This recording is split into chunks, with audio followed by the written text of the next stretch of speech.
Et on retrouve David Engels. Bonjour et merci d'être avec nous.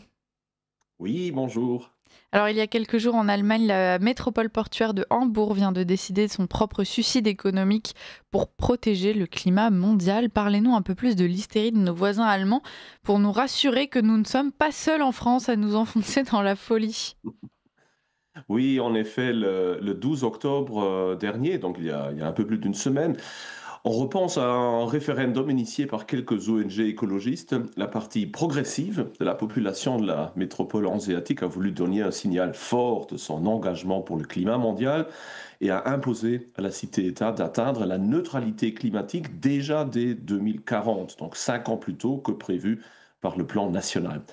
Ainsi, la ville vient de signer son propre arrêt de mort. Une décision très bizarre, d'autant plus contestable que sa représentativité démocratique est assez douteuse. Car la participation électorale avait été de 43,7% seulement, et la majorité atteinte au sein de ces derniers de 53,2 à peine. Ce qui veut dire que seulement 23,2% des citoyens ont explicitement voté en faveur de ce tournant radical affectant pourtant le land entier de Hambourg. Alors, qu'est-ce que cette décision va impliquer?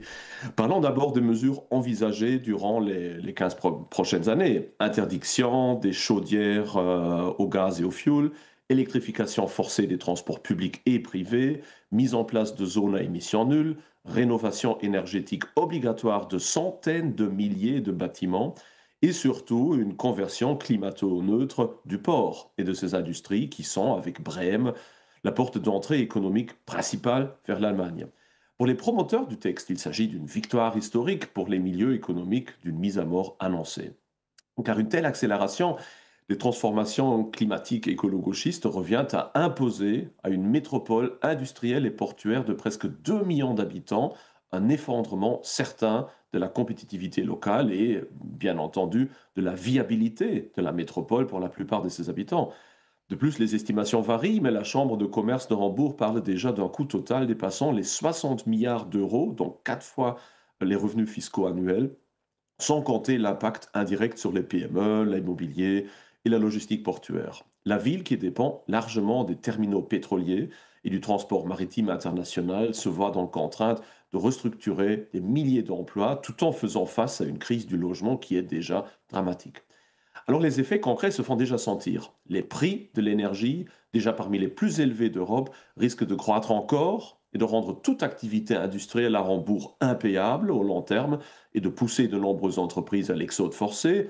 Plusieurs entreprises de logistique ont déjà annoncé vouloir transférer leurs opérations vers Brême, Rotterdam et Anvers. Les rénovations imposées aux propriétaires pourraient atteindre plus de 1 000 € par mètre carré, ce qui condamnera des dizaines de milliers de ménages à vendre soudainement leurs biens à des prix probablement dérisoires. La création de zones à émission zéro va rendre impossible à de nombreux travailleurs défavorisés de se rendre tout simplement dans la métropole en voiture et va leur faire perdre encore plus de temps dans des systèmes de transport public soit dysfonctionnels, soit simplement inexistants. Et le budget municipal, plombé par les nouvelles dépenses, devra probablement réduire d'autres postes essentiels, notamment dans le domaine de la sécurité, l'éducation, des logements sociaux ou de la rénovation des infrastructures, accélérant encore un peu plus le déclin de la ville qui est d'ailleurs annoncé déjà depuis de nombreuses années, etc., etc. Donc en somme, Hambourg a voulu sauver à elle toute seule le climat planétaire en sacrifiant non seulement toute son activité économique, mais aussi ses classes moyennes et défavorisées. Et alors pourquoi cette décision suicidaire? Comment expliquer cette autodestruction annoncée, David Engels? Bah, tout d'abord, il y a évidemment le fondamentalisme écologiste de certains milieux extrêmement influents en Allemagne, où les médias, les universités, les grandes administrations sont toutes complètement dominées par un personnel formaté dès l'école maternelle à vouloir sauver la planète tout en menant une vie assez cossue. En effet, la plupart des écologistes appartiennent aux classes moyennes supérieures et ils sont employés directement ou indirectement par le secteur public, de manière à ce qu'ils ne subissent aucunement les conséquences immédiates de leurs propres actions. Mais il y a plus, beaucoup plus. Car pour comprendre les motivations derrière ce suicide, il faut se rendre ou il faut se souvenir du scandale Greichen qui a révélé la collusion entre certains responsables du ministère de l'économie, des ONG écologistes et des cabinets de conseil privés.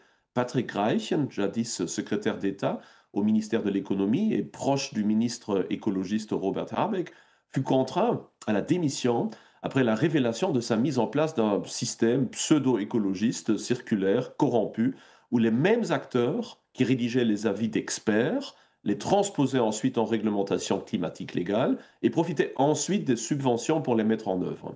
Alors ce modèle s'est étendu depuis longtemps à toute l'Allemagne. Derrière le vernis moraliste de la transition énergétique se cache un complexe économico-idéologique où les convictions servent de façade à des réseaux de corruption aux dimensions astronomiques. Si de telles manigances étaient détectées en Hongrie ou en Slovaquie, elles mèneraient à de lourdes sanctions européennes pour entrave manifeste à l'état de droit. Mais localisées en Allemagne, ces mêmes dérives sont considérées comme une preuve d'une société civile résiliente et responsable. Mais il y a pire. L'expropriation de la classe moyenne au nom du climat profite immédiatement à des acteurs économiques et financiers bien connus. Ainsi, le richissime chancelier Friedrich Merz a travaillé pendant de nombreuses années pour BlackRock, le plus grand gestionnaire d'actifs au monde et premier investisseur global dans l'immobilier et les fonds verts. Dès lors, chaque nouvelle norme écologique votée au Bundestag crée immédiatement des opportunités en or pour la haute finance. La rénovation forcée des logements, l'obligation d'acheter des équipements certifiés, l'interdiction de chaudières bon marché, etc., obligent les particuliers incapables de suivre l'éternelle spirale des rénovations à vendre leurs biens. Et alors BlackRock et des autres les rachètent à prix réduit et profitent de leur taille immense pour réaliser les investissements nécessaires à des coûts assez réduits. Résultat, en Allemagne, la propriété privée s'effondre, la concentration du capital s'accroît. Ainsi, sous couvert d'écologisme, on assiste à une prolétarisation silencieuse de la classe moyenne allemande, et c'est la haute finance qui en bénéficie. Peu étonnant qu'une grande partie des ONG écologistes soient financées justement par ces grands acteurs économiques et financiers. Le cas de Hambourg n'est donc pas une exception, mais plutôt un laboratoire. Le référendum a été salué par les médias allemands comme un acte de maturité démocratique. Il s'agit en réalité d'un triomphe de la culpabilité morale sur le bon sens. La ville contribue à moins de 0,02% des émissions mondiales. Sa neutralité carbone n'aura donc aucun effet mesurable sur la planète. Mais son coût social et économique sera colossal. Car derrière les slogans comme sauver la planète, agir maintenant, zéro émission, se cache un transfert de souveraineté. Le citoyen devient client, le politique devient comptable du carbone et l'économie réelle se met au service d'un idéal abstrait défini ailleurs, dans les bureaux de la Commission européenne ou de BlackRock. Ouais, David Engels, donnez-nous tout de même un peu d'espoir, s'il vous plaît. Alors justement, de l'autre côté de l'Atlantique, la situation est en train de s'inverser. Aux États-Unis, la vague verte semble avoir dépassé son apogée. Les grandes entreprises, jadis militantes de l'idéologie ESG, Environmental Social Governance, se réalignent sur la politique industrielle réaliste lancée par Donald Trump. Sous pression du nouveau président, les capitaux se détournent des projets écologistes spéculatifs pour revenir vers les énergies traditionnelles, les infrastructures, l'industrie lourde, la défense et les transports, les géants de la finance comme Vanguard ou BlackRock, justement, s'adaptent rapidement. Ils suivent le pouvoir, non pas les idéaux. Et avec cette réorientation, c'est tout le financement des ONG et des médias écologistes aux États-Unis qui s'assèche. Le militantisme moral, sans argent ni relais politique, commence déjà très clairement à se déliter.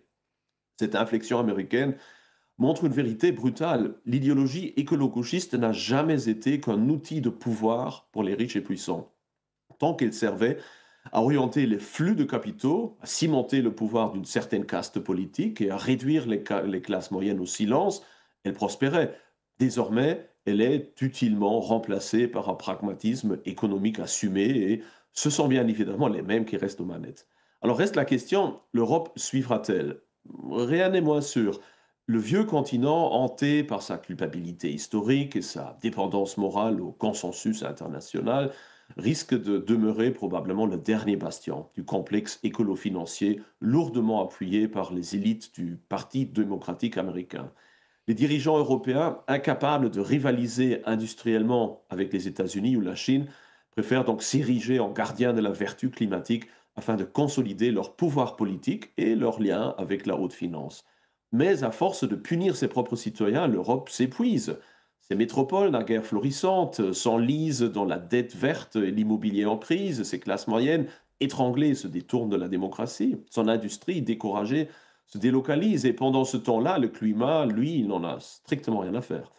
Le destin de Hambourg devrait donc servir d'avertissement à la France. Une véritable écologie ne consiste pas à ruiner les peuples pour des gains symboliques, mais à restaurer une vraie continuité et complicité et complémentarité entre l'homme, la nature et la culture. Tant que l'Europe persistera à confondre vertu et soumission, elle s'enfoncera dans la dépendance et le déclin, dont seules quelques élites et quelques minorités chouchoutées tireront en bénéfices concrets. Merci David Engels pour cette chronique. Puis bon courage aux habitants d'Hambourg. Et effectivement, on espère que ça servira d'avertissement pour les autres villes et autres pays européens. En effet, merci bien pour À la l'invitation. semaine prochaine.